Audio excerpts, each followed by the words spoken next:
Welcome back to the show. Today I want to share some thoughts with you on change your mind. Change your mind. Now you're going to say, John, I don't need to change my mind. I know what I want to do in life. I'm focused. I know what I'm going to do. Well, I can probably guarantee you that there's been quite a few times in your life where you've had maybe some things going on in your head that weren't very healthy. So that's the big picture of the show today. Let me start with a story. Funny story, silly story. There was once a grasshopper who loved life. He spent his time lazing in the sun, eating when he wanted to, sleeping when he wanted to, generally enjoying himself all the time. He lived like he didn't have a care in the world. One day, as he was sunbathing, he saw an ant pushing a breadcrumb across the ground. The grasshopper asked, "Hey, brother, what are you doing?" The ant replied, "I'm gathering food for the winter while the weather is still warm. Once winter sets in, I'm going to stay home and just eat from my stock of food." The grasshopper, you see, made fun of the ant's dull life and went on sunbathing, saying, "There's enough time, plenty enough time for such boring work. You should take some time to have some fun like me." Soon the summer passed and the winter started to set in. As the weather became colder, it became harder for the grasshopper to get out. However, he soon started to feel hungry. He decided to brave the weather and find himself some food. When he stepped out, everything was covered with snow and he could not find anything to eat. He continued to search for food every day and he didn't find anything. Finally, he grew weak and died of hunger. It was a horrible, horrible story. So I wonder if you and I think about the times that we have been given opportunities to step out and do things, but at the moment, things are reasonably comfortable, so we just sit back and wait. Michael Jordan said one time, some people want it to happen and some wish it would happen while others make it happen. Let me share it again. Some people want it to happen, some wish it would happen, and others make it happen. I think that can go for both of us. That sometimes we just wait for stuff to happen instead of making stuff happen. Tommy Lasorda, if you're old enough to remember baseball, the Los Angeles Dodgers, he was the manager for it. He said there are three types of baseball players: those who make it happen, those who watch it happen, and then those who wonder what happens. I would suggest to you that most people you're around are wondering what's going on instead of making stuff happen. The great college basketball coach John Wooden, W-O-O-D-E-N. If you ever want to learn some wisdom about coaching, read books about John Wooden. He said, "Do not let what you cannot do interfere with what you can do." Again, do not let what you cannot do interfere with what you can do. Let me suggest to you that you may think that you can't do certain things in your life when in fact, A, you haven't even tried it, and B, if you did try it, you may realize that you fell in love with doing it. Most of us, me included, are afraid many times to step out and do things that we've never done before. The older I get, the more I talk to older people than me, they wish they would have gone out and did things that they were afraid of doing at the time, because they only know that they're only here for a very short amount of time. And once they reach a certain age, the energy is just not there. And sometimes the health isn't there anymore. So there's an ancient story about a teacher who was hanging around some fishermen. Now, this teacher came from a carpentry background, so he didn't really know anything about fishing necessarily, so he gave some advice to these fisher guys who they fished all night and really didn't catch anything. And now these were veteran fishermen. They grew up in that business. Their parents were fishermen. They had fishermen businesses. That's what their livelihood came from. So this carpentry guy comes over and says, you know, if you go back out but put your net on the other side of the boat, you're going to get a lot of fish. So a couple of the guys, there's like, my paraphrase is, dude, you're a carpenter dude, we're the fisher dudes, you know, you don't know what you're talking about. But there were a few others I said, why not? Let's give it a shot. So they go back out and they cast their net on the other side of the boat, and they get in a whole bunch of fish. Now, my opinion on that is that maybe this carpenter guy saw from a point of view that was not in the boat, that saw where the fish were. Because sometimes when you're in the boat, when you're in your journey, when you're going through what you're going through at the time you're going through it, you can't see certain things. How many times haven't you been around other people and you see certain things that's going on in their lives, but they can't see it because they're in it. They're in the middle of it. And I think that it goes the same for you, and certainly it does for me, that it's often very helpful to get a point of view from other people who can see things from a higher level that we can't see. Helen Keller said one time, life is either a daring adventure or nothing at all. Again, life is either a daring adventure or nothing at all. There's an author out by the name of Chris Jami, C-R-I-S-S, Jami, J-A-M-I. He said, most men either compromise or drop their greatest talents and start running after what they perceive to be a more reasonable success. And somewhere in between, they end up with a discontented settlement. He ends with safety is indeed stability, but it is not progression. Again, safety is indeed stability, but it is not progression. I don't mind telling you, when I was a teenager, my grandparents owned a house in the country. They had, I think, 3 or 4 acres of ground in the woods, and they had this hammock behind their house up on a little hill.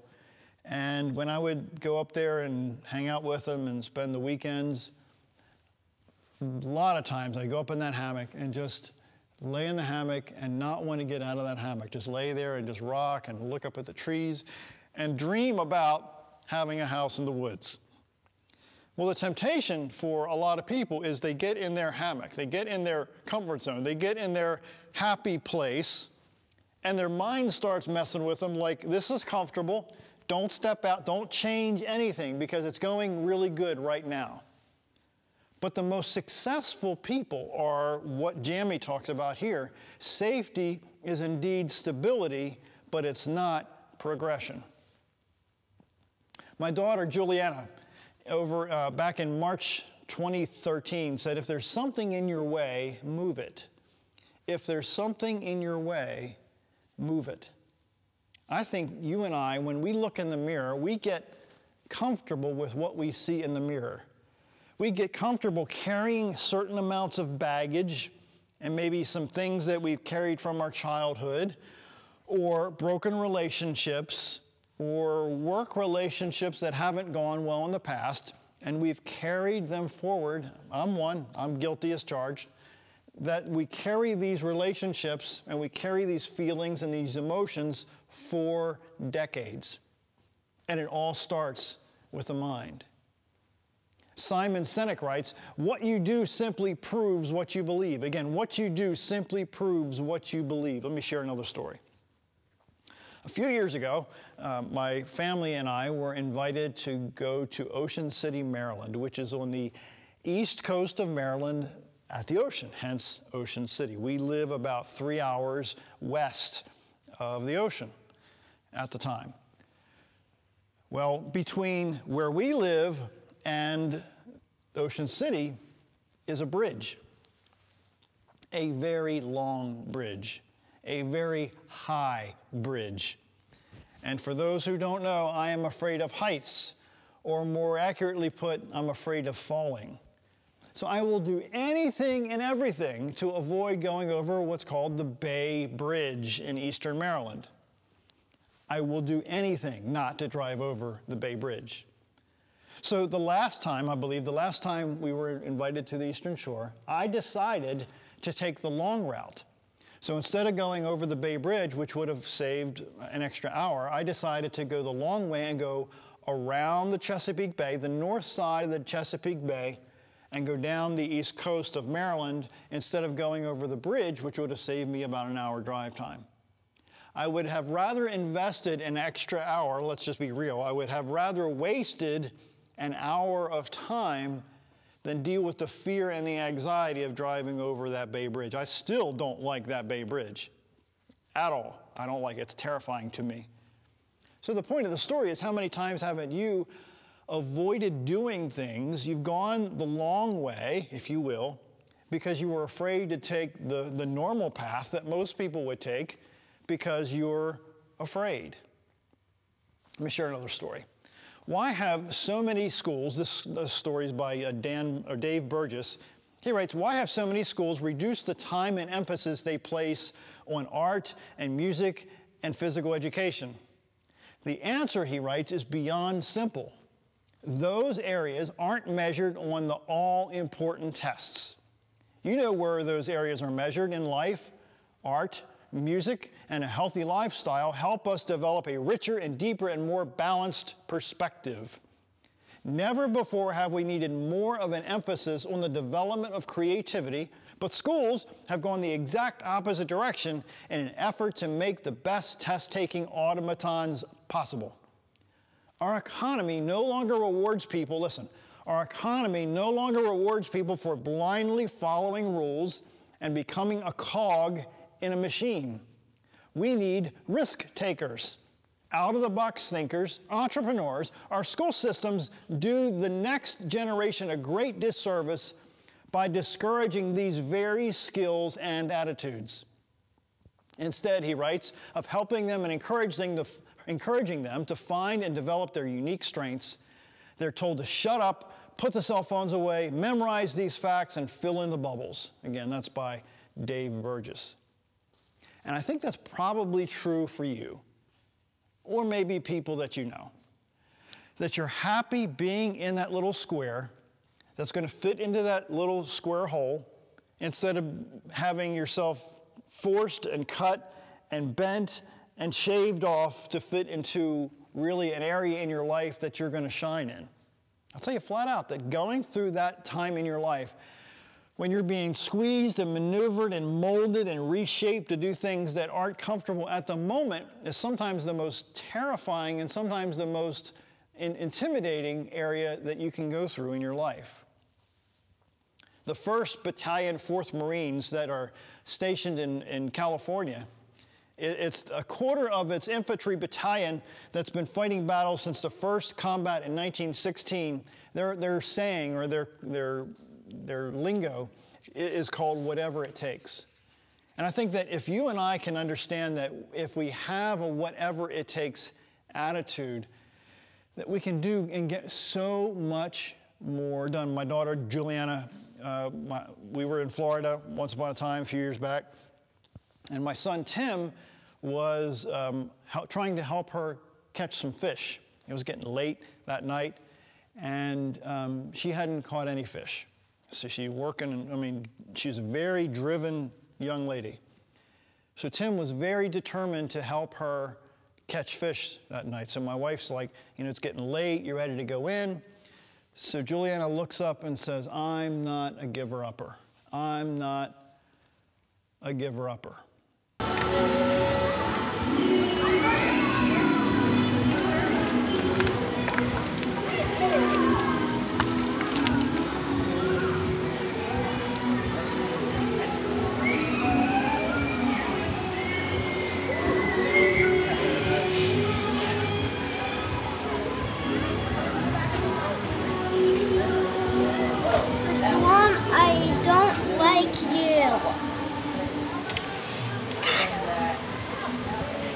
I know. It's been stabbed.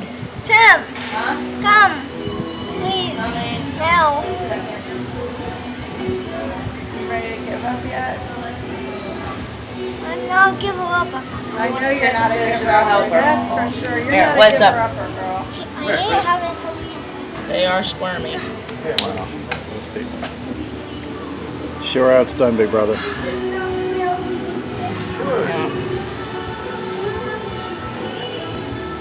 Here.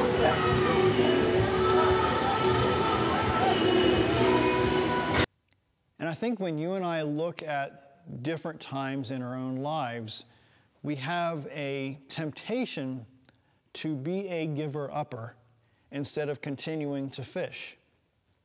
So our son Tim was very patient with her, and he invested more time with her, and within not too much time after that I'm not a giver-upper, Tim helped her catch a fish.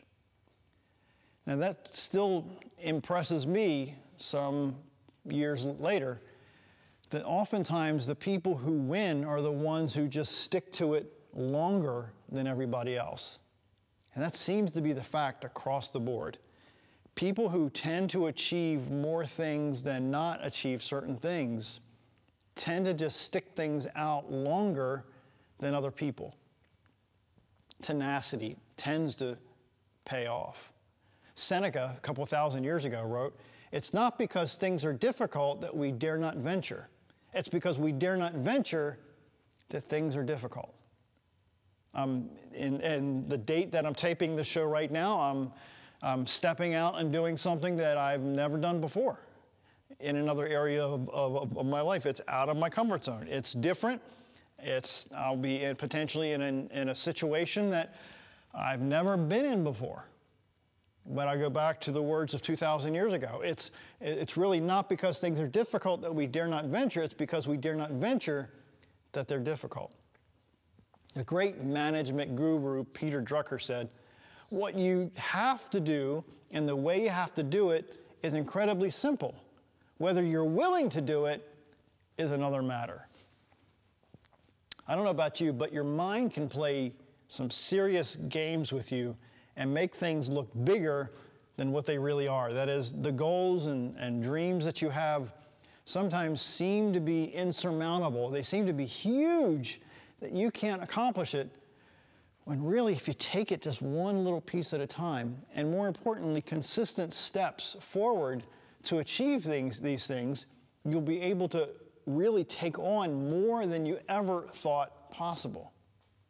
Carl Wallenda, I don't know if you know who that is or who that was, but years ago, decades ago, he was a high wire walker. He would take these steel wires and suspend them across different places and walk along them. I think his grandson is named Nick, and he walked over a portion of the Grand Canyon a few years back.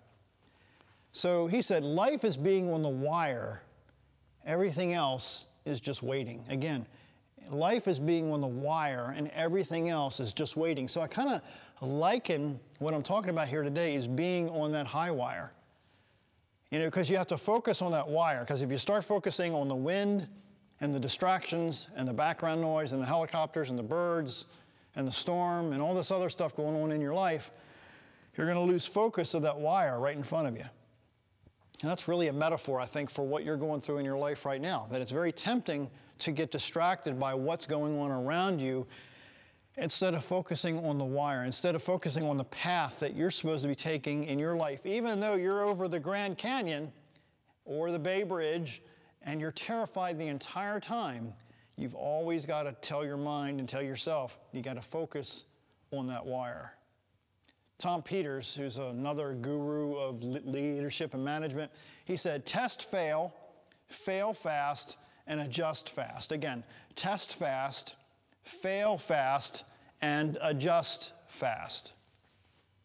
Think about the times that you have been tempted to quit in the middle of your test.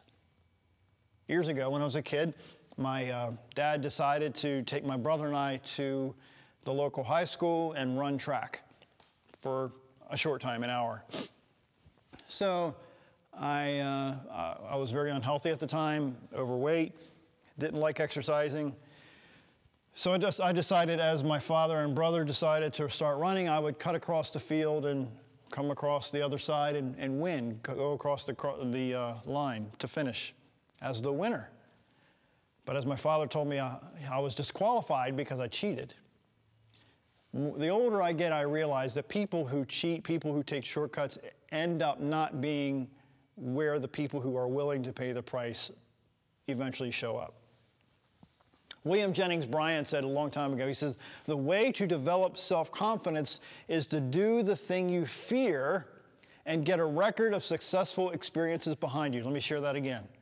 The way to develop self-confidence is to do the thing you fear and get a record of successful experiences behind you. Destiny, he says, is not a matter of chance. It's a matter of choice. It's not a thing to be waited for. It's a thing to be achieved. What I'm saying here in the show, if you haven't gotten it already, people that have accomplished great things in their lives have decided to accomplish great things in their lives. They haven't waited for stuff to happen. They haven't hoped for good things to happen. They haven't said prayers all day long to pray that certain things would come their way. It doesn't work that way. Let me go back to William Jennings Bryan. The way to develop self-confidence is to do the thing you fear and get a record of successful experiences behind you. I would venture to guess at least some of the people watching this show right now have chosen not to do extraordinary things in their lives because they're afraid. Maybe they're afraid of what people are going to think. Maybe they're afraid of what people are going to say. Maybe they're afraid of what people are going to think, what the motivation is that you have to do what your goal is to do or what your desire is to do, or because people are going to judge you anyway. I can tell you flat out, people have assumed things about me that they've never even met me, and they put all this stuff out there on the internet, and they don't even have a clue who I am. John Barrymore, the great actor, said, "You can only be as good as you dare to be bad." Again, you can only be as good as you dare to be bad. You could see all these movie stars on TV, but they don't show you the bloopers. They don't show you, all the cuts and the takes that they've gotten through a scene. You don't see all that. You see the great part. You see the end result. You see the final movie that makes it on the big screen. You don't see all the other the mistakes and the errors and the screw-ups that they've made over and over. You don't see all that, but I guarantee it's there. I guarantee it's there. Again, John Barrymore, you can only be as good as you dare to be bad. Miles Davis, a great musician, said, "I'll play it first and I'll tell you what it is later." I'll play it first and then tell you what it is later. I'm going to suggest to you today that most successes in life begin with a proactive mindset. In fact, Stephen Covey, in one of his great books, he said, you got to be proactive. He said, be proactive is about taking responsibility for your life. He said, you can't keep blaming everything on your parents or grandparents. Proactive people, he writes, recognize that they are response-able. They don't blame genetics or circumstances or conditions or conditioning for their behavior. They know they choose their behavior. Reactive people, he writes, on the other hand, are often affected by their physical environment. They find external sources to blame for their behavior. If the weather is good, they feel good, and if it isn't, it affects their attitude and their performance. And if they blame the weather, all these external forces act as stimuli that we respond to, he writes. And I love this part. He says, between the stimulus and the response is your greatest power. You have the freedom to choose your response. One of the most important things you choose is what you say. Your language is a good indicator of how you see yourself. I love that line, where between the stimulus and a response, there's a choice. He writes, the proactive person uses proactive language like I can and I will and I prefer. A reactive person uses words like I can't or I have to or if only. Reactive people believe they are not responsible for what they say and do, that they have really no choice. Proactive people, he writes, is about taking responsibility for everything in life. So it really depends on what you do every day, not just what you think about doing or what you dream about doing or really what you have dreams of doing. And that really doesn't matter. What matters is what you do every single day. What you do makes a difference not only in your life, but in the lives of people that, frankly, you haven't even met yet. There's a very interesting story about a guy named Andrew who was approached by a teacher in the storyline, and this teacher was talking to Andrew, who then went on to impact the lives of a couple other people, who then impacted the lives of several more people, who impacted the lives of several more people. And that storyline has then impacted the world by the millions as a result of Andrew's initial interaction after he talked with a teacher who then impacted the lives of other people. So what does that mean for you? That means you just really don't know the impact that your life and your words and your actions and your deeds and your behavior is going to have on other people that frankly you may not have ever met, or maybe you will never meet as a result of you taking certain steps in your own life. So I'm asking you today that maybe sometimes you need to look in the mirror and ask yourself, are you really believing what you see in the mirror, or are you going to push past the fear and the anxiety and the intimidation and the anger and the frustration and all the damage that has gone on in your life, and push yourself toward some goals and some dreams that are really not too far away if you just push yourself consistently and work on that mind and stay focused on that wire and keep the distractions away. Because if you do that, you're going to be able to reach some goals that you cannot even imagine. My name is John Carver. I hope a couple things in this show helped you and gave you a little inspiration to reach some serious goals in your life. Thanks for watching, and we'll be back real soon.